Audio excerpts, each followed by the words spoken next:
What's your Oh, biggest yeah. challenging role? Honestly, probably the role in A Taste of His Own Poison. Okay.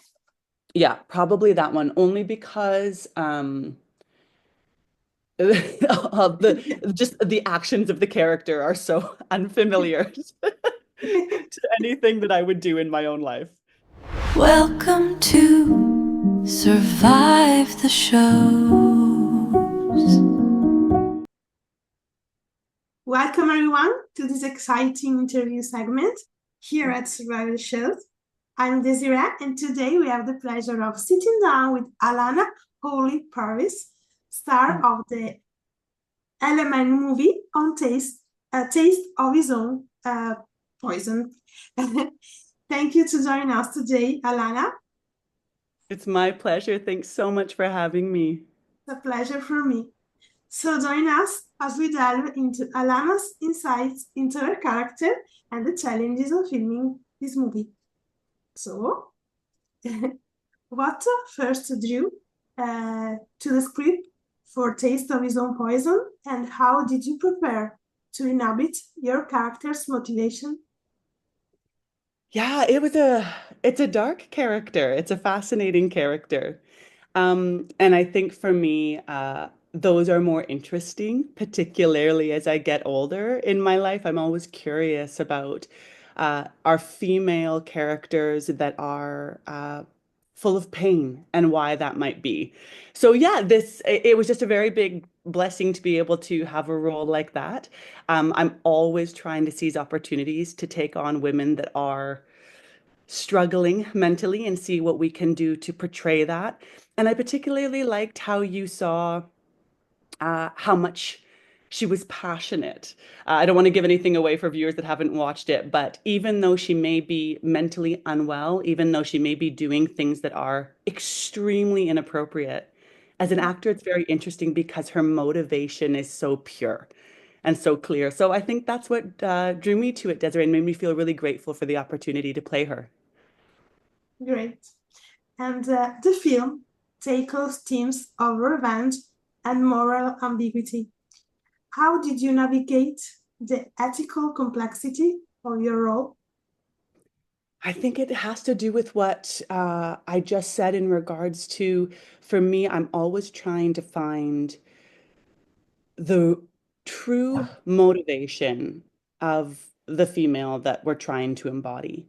So again, for this woman, she felt she was doing what was right in order to maintain her family, in order to um, get the child that she felt she needed to secure for her life and for her family.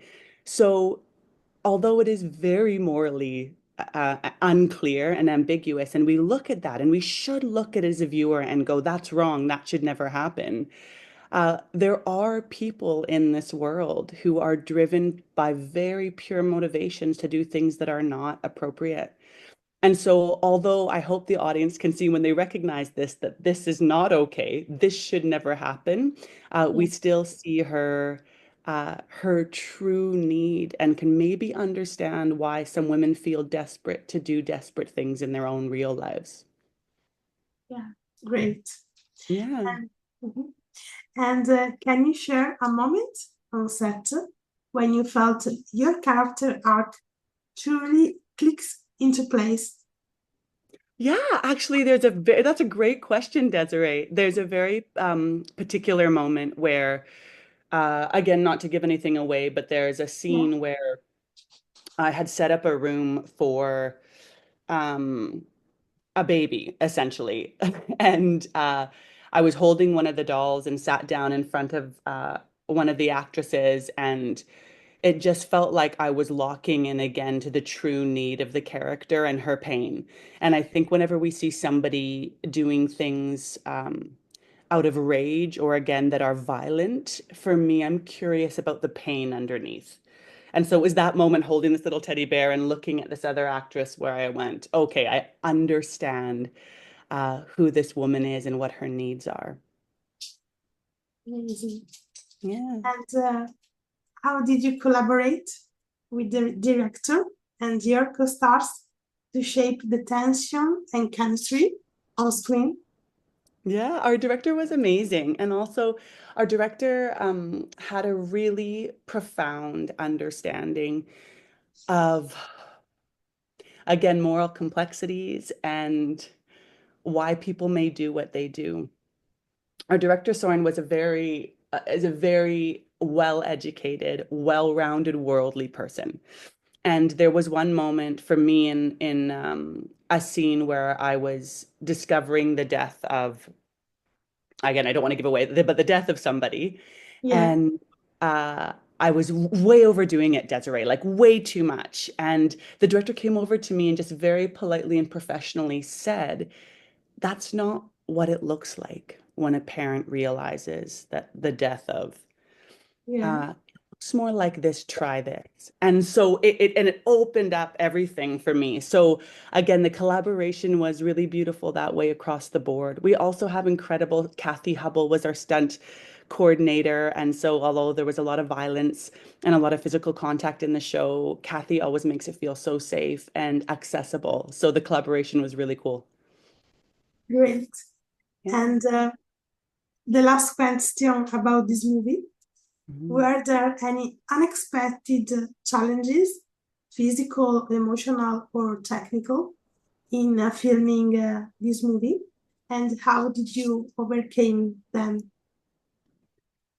Oh, that's a great question.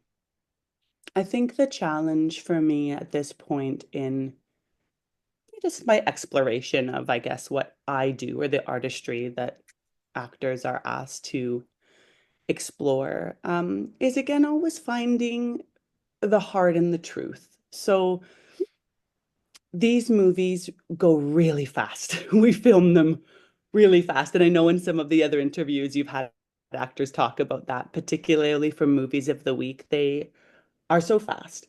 So you have to be so ready to just jump in to the emotional complexity of a scene. And that's hard. That's really hard. For me, a lot of my career, most of my career is in live theater. So I'm used to 2 to 3 to 4 weeks of exploring a character and working out the scene with the other actors. And here you don't get that at all, right? You jump on set, you block it. Yeah, like sometimes you don't even run the lines. There's just no time. So to be able to jump into that truth of a moment is really challenging. And this script in particular asked me to do that quite a bit. But because of the support of the fellow ensemble members, because of the support of the director, fight director, the DOP. This team is one of the best teams I have ever worked with in Canada. The crew is incredible. The speed at which they move at is amazing. And their support of the actors is palpable. And that's not always the case. Sometimes I find in this career there can feel a division between the technical crew and the on-screen crew. That's not the case here. So their support is what helped me through those challenging times, quite literally, and I'm forever grateful for that.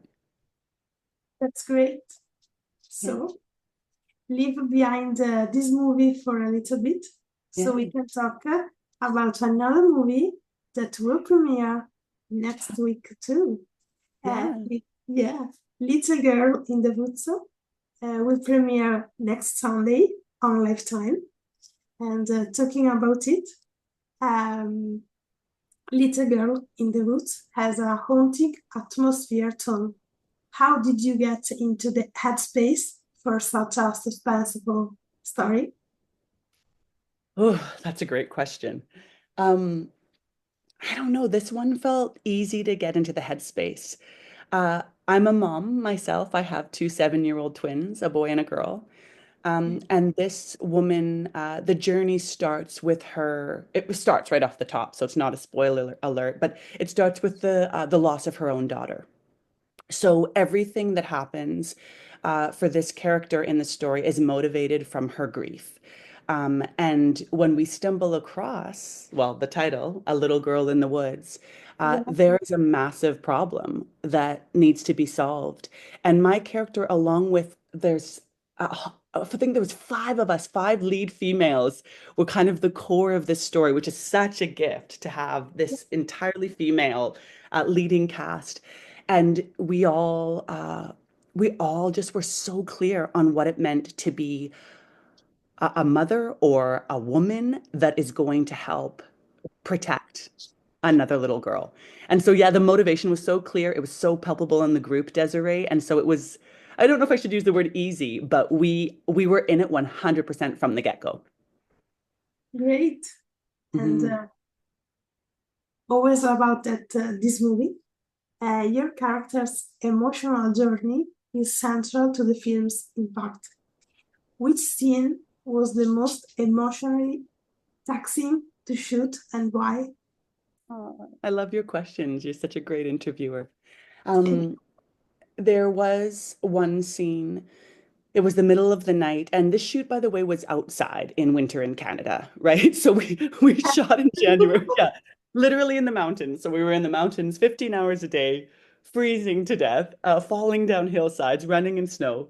Um, but there was one scene that had to be done in the middle of the night, so it was pitch black in the forest, and it was a scene where I'm talking to one of the other characters just about my grief and our shared grief. And it was just a really long day. And I could feel, I think what happens for me as an actress is you know what you need to achieve in that scene. So I could feel the pressure of going, okay, this is the scene. This is the scene where we get the audience on board, where they need to believe me, they need to care about this story. So I felt that really extreme pressure.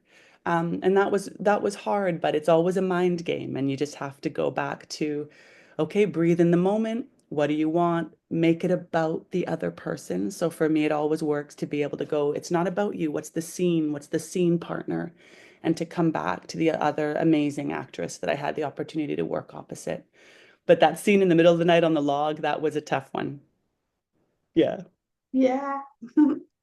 And how did you build rapport or relationship with the younger actors to create authentic on-screen relationships?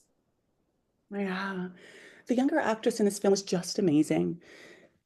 She's an incredible human and very mature for her age. And the building of that connection came really easily. I actually had the pleasure of working with her on a film before this one. So we had a little bit of a rapport and understanding.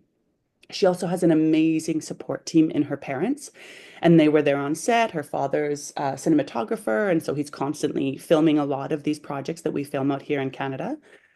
And she just had a clear understanding of the job and is great at her own work. So we kind of had an understanding and comfortability with her from the beginning. So it was really easy to work with her on this. I think it was tough for her in the sense that some of the scenes she shot, pardon me, are quite uh, they can be triggering, I assume, of course, and traumatic to put your body and your mind in those situations. So our goal as the more mature women, the more mature actresses on set, was just to support her. And we did that by a lot of laughs before the dark stuff and just a lot of connection and camaraderie and support. And so I hope when we got to those challenging moments for her that we were able to support her.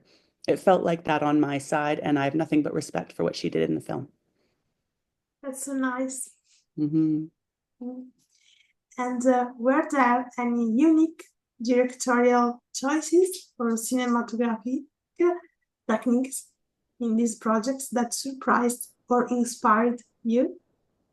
Oh, yeah. I mean, first of all, I'm always amazed by, again, the speed at which these directors and cinematographers are able to shoot these films. And even though there's negative amounts of time, they still manage to come up with beautiful shots and just this like moments of stillness where you see stunning landscapes. So for me, for this one, there was two things that really stood out to me in regards to directorial choices and artistic decisions in regards to the cinematography.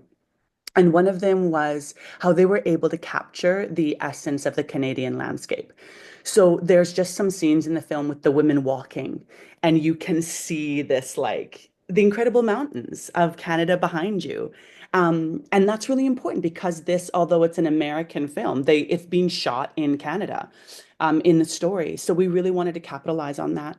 There were also incredible moments where a plane would fly by and the director would go, get it, that plane. And so we'd actually capture like real life occurrences to try to make it a part of the story.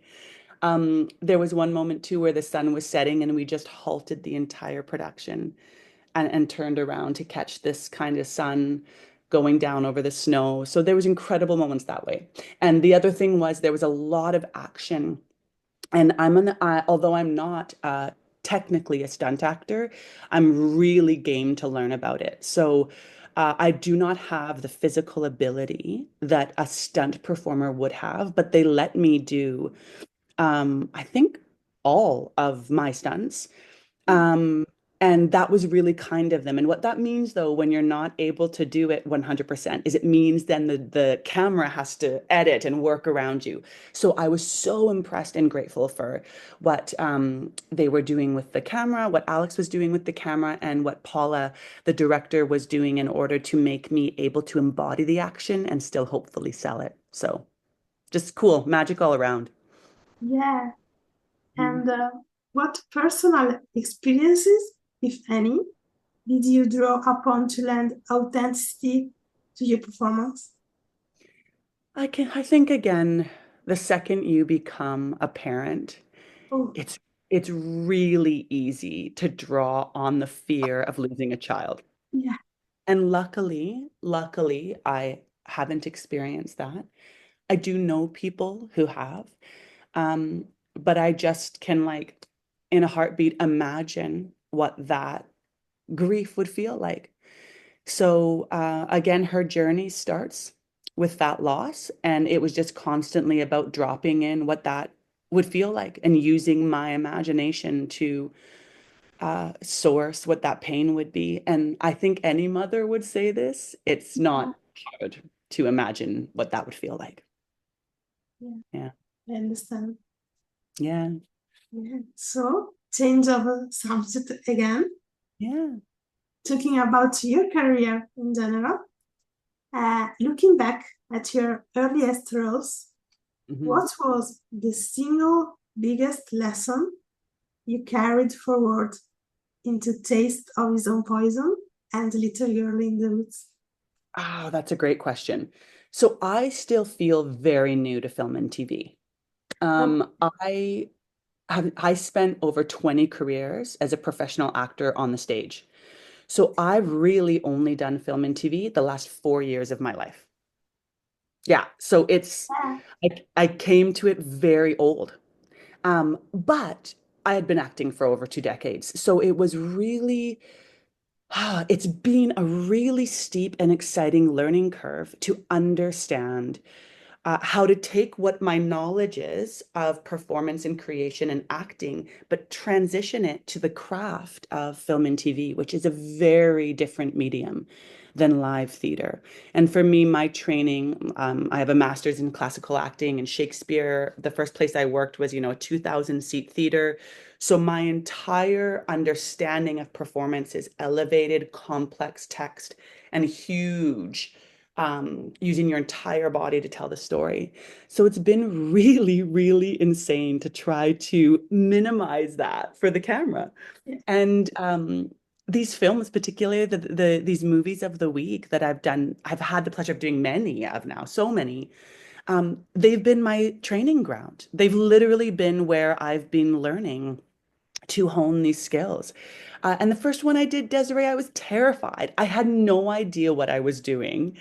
Um, Before these movies of the week, Kyle Thomas is an incredible independent film director in Canada, and he had given me amazing opportunities in two films. The one film he did was The Valley Below, and another one he did was Range Roads. He's done others, but those were the two I was able to be a part of. And that is the first time that I really started to learn what it meant to take the truth and put it to the camera. So I give him everything for enabling me to start doing film and TV. It was because of Kyle Thomas with North Country Cinemas. Um, but then after those projects, I started doing these. And yeah, it was just constant terror for a long time. But to answer your question, there was two things that were really important. Um, it was very obvious to me very early on the actors that were good, really good. And I just watched them. I religiously watched them and tried to figure out what they were doing that was working so well. And number two, the biggest thing I learned was who I want to be on a film set. Um, Films have a lot of money behind them. They're fast. There's a lot of power. There's a hierarchy that's required to be able to get the job done. And all of those things were very different than my theater sensibility. In theater, there's no money, and you all work together and do the best that you can. Yeah. And so my biggest learning was trying to go, okay, who do I want to be as an actor on a film set? What heart can I take? What passion can I take? And what ensemble creation can I take into this work? And so those have been my biggest learning curves. And those are the things that every day I go on set, I try to remind myself of who I want to be and the energy I want to bring to the ensemble. Inspiring. Mhm. And how do you decide which scripts or characters resonate enough for you to commit, even when projects are small or low budget? Yeah, How do yeah, you, yeah, yeah. And so every actor with their team, their management or their agency, they all make their own decisions. And I really respect uh, anybody's decision for how they want to go about building their career. So, for example, some people say they work towards doing a lead on a role, on a show, and then after they get to that height, they want to stay up there, right? So they want to really only do lead roles or really only take projects where they're highlighted. My approach to the work is really different. yeah, I just like my job. I just want to work. Right now, I'm doing a number 11 on a film and I'm having the best time. So I will, to answer your question, do almost anything. Unless, of course, the content is not in alignment with a story I want to be a part of, or if there's a team that I feel like I'm not interested in working with, which is very rare. We have beautiful artists out here in Canada. Um, but usually I don't care where I sit in regards to the screen time. If I am interested in working with the team, if I like the director and what I know about them, and if I feel like the script is going to either teach people or provide enjoyment, I'm in. I'm in because I really want to learn. I really want to, until I'm 87, try to get better and better and better at what I do every day. So it's very rare that I'll say no. I have an incredibly supportive agent, Josh Drebbett with Kirk Talent in Canada and Vancouver. And he's very supportive if I go, yeah, I'm just not interested in this one. I'm just not interested. And he goes, no problem. And that's it. And I think that's the biggest thing for me as a mom. I'm very aware that my children will hit an age where they get to watch everything that mom is in. And I just want to make sure that I feel like what I'm putting my time towards is worth it, because any time on set is time away from my children. So I want to make sure that I feel good about the product that's going out there. But I will take all of it, Desiree, if I feel like it's in alignment with my own moral and ethical code. great. Mhm. And which role up to now has stretched you as an actor the most, and in what way? What's your Oh, biggest yeah. challenging role? Honestly, probably the role in A Taste of His Own Poison. Okay. Yeah, probably that one, only because of the just the actions of the character are so unfamiliar to anything that I would do in my own life. Um, yeah, yeah, probably that one. Uh, Again, going back to the movie Range Roads, that was one of the first, the biggest roles that I had on film and TV. That role of Frankie was also shockingly difficult for me. I had just had my babies. They were 8 months old. I was still breastfeeding, not sleeping. And leading that show in the darkness that Frankie was dealing with was like, Mm. I just remember every time we would finish set, I'd just get in my car and cry and cry and cry. I was so dysregulated and fatigued in my own life. And I'm so glad I did it, and it was the best. But I just how hard that doing that particular role was in that film was really challenging. Although it's still been um, one of the things I am the most grateful for in my entire career. And Kyle and Sarah Corey, like the team was just incredible that was a part of it. So they were there to support me. But whew, like I look back on that and I still get goosebumps thinking about what I was asking my body to do so early post childbirth. Yeah. Yeah. Hmm. So change the subject a little bit again. How has your approach changed as you moved from theater to smaller indie sets to larger network production? Yeah, that's a great question. My answer is a little bit embarrassing, but I will always be honest with you. I think a short way of saying it is I trust more and push less. I might even say I work less, but that's not the truth. I'm just learning as I get older, as I enter my 40s, I'm learning to work differently. So in theater, it's all about preparation. There's so many lines. It's all live. Like you prepare, you rehearse, you work and you work and you work. And I was bringing that work ethic and understanding into film and TV. And Desiree, it wasn't translating. Uh, a lot of the work I've done to date, I look and I'm going, that's not good. That's not good. What's happening there? Like that's not working for me. And there was too much effort in it. And the camera can smell, it can feel effort. And the theater needs that and demands that ferocious work ethic. But I'm learning the camera's the opposite. For me, the less prep work, the less I memorize the lines, the less effort Yeah. reads. So it's not that I don't prepare. Of course, you're off book. Of course, you're reading the script. I'm shooting one here right now in Kelowna, British Columbia, and it's all about Warren Jeffs and the true story of the FLDS in Utah. Yeah. Um, so it's a real story. So I'm religiously watching documentaries and we're reading the books and talking to the victims of the situation. So we're doing tons of work, but the actual preparation of the scene, I almost do what I feel like is nothing now because I'm learning that when you get in the moment and really listen for the first time and almost say those lines for the first time, that's what the camera learns to love. That's when we start to believe that it's actually real people talking. So that's been my biggest journey is learning how to literally work less, but work in a different way. Yeah. Yeah, yeah, great.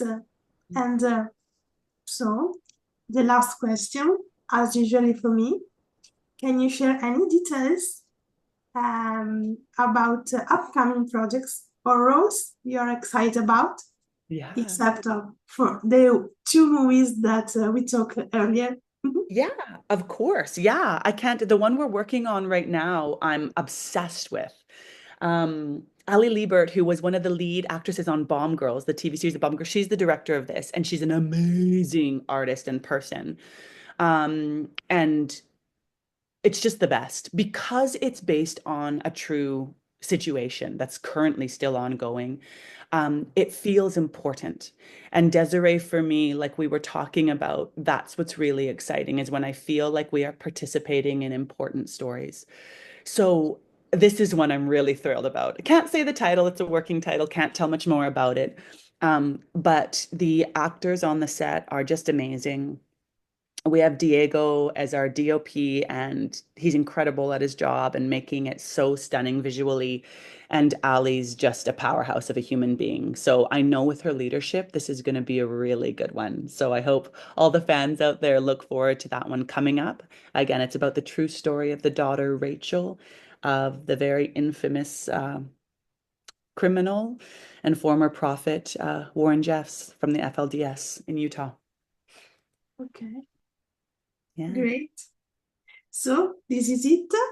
Make sure, all of you, to quote Taste of His Own Poison on LMN next Friday night, and Little Girl in the Woods on Lifetime next Saturday night. And thank you, Anna, to join us today. Oh, thank you, Desiree. Such a pleasure. And thank you so much to all the fans out there. We only get to do what we do because of you. So huge heartfelt thanks. Thank you again. And thank you all for watching. Bye. Bye.